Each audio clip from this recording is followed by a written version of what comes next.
আজি শিশু দিৱস দেশৰ বিভিন্ন প্ৰান্তৰ লগতে শিৱসাগৰ জিলাৰ বিভিন্ন ঠাইত শিশু দিৱস উদযাপন কৰা হয়। দেশৰ অন্যান্য প্ৰান্তৰ লগতে শিৱসাগৰ জিলাৰ নাজিৰাৰ চেলেংপথাৰ মধ্য ইংৰাজী বিদ্যালয়তো দিনজোৰা কাৰ্যসূচীৰে উদযাপন কৰা হয় শিশু দিৱস। পণ্ডিত জৱাহৰলাল নেহৰুৰ প্ৰতিচ্ছবিত মাল্যাৰ্পণ আৰু বন্তি প্ৰজ্বলনেৰে শ্ৰদ্ধাঞ্জলি জনোৱা হয়। অনুষ্ঠানৰ লগত সংগতি ৰাখি চেলেংপথাৰ মধ্য ইংৰাজী বিদ্যালয়ৰ ছাত্ৰ ছাত্ৰীসকলে গীত নৃত্য কবিতা পাঠ মূক অভিনয় ঝুমুৰ পৰিৱেশনেৰে আপ্লুত কৰে সকলোকে।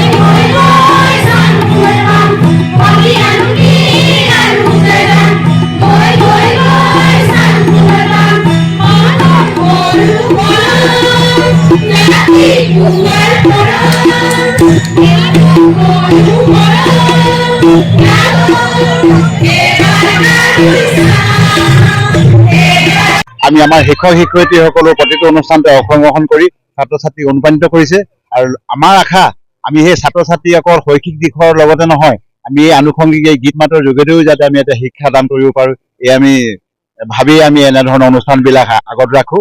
আৰু আমাৰ বিদ্যালয়খন 1986 চনত প্ৰতিষ্ঠা হৈ আছিল আৰু বৰ্তমানলৈকে আমাৰ বিদ্যালয়ৰ যিটো সুনাম নিশ্চয় আমি সঁচাই গৌৰৱান্বিত যে আমাৰ ছাত্ৰ ছাত্ৰীৰ অনুপাতে আমি নিশ্চয় ছাত্ৰ ছাত্ৰীসকলক উপযুক্ত শিক্ষা দিব পাৰিছো নাই সেইটো আমাৰ সমাজে ক'ব, কিন্তু হ'লেও আমাৰ ইয়াত যথেষ্টখিনি ছাত্ৰ ছাত্ৰী আমি তেখেতলোকৰ আমি অধ্যয়ন কৰিবলৈ পাওঁ।